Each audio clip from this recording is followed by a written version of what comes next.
A Rhode Island woman accused of abducting her own daughters more than 30 years ago will face a judge today. Elaine Yates and her young children, Kelly and Kimberly, vanished in 1985 from their home in the town of Warwick. Investigators tracked them down Monday in Houston, more than 1,500 miles away.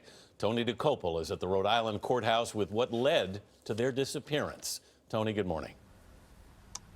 Good morning. Under Rhode Island law, child snatching is a felony defined as one parent denying another a court-ordered right to her children or his children. That's the charge Elaine Yates will face in the courthouse behind me. She's accused of doing it for decades to her estranged husband.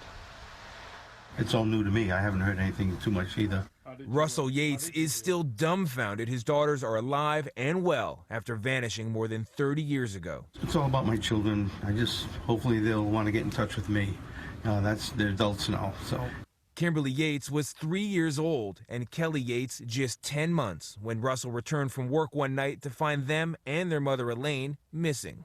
An anonymous tip 2 days before Christmas finally led police to this townhome in Texas. After a thorough investigation, detectives were able to locate Elaine Yates in Houston, Texas, under an alias name, and her two children were also located in Houston under alias names. The mother had assumed the name Liana Waldberg. The sisters, now in their 30s, have families of their own. Investigators say these age-progressed renderings were remarkably accurate. Elaine Yates vanished after discovering her husband was having an affair. He also admitted to hitting her during an argument. At the time of the disappearance, child snatching was not considered a crime in Rhode Island.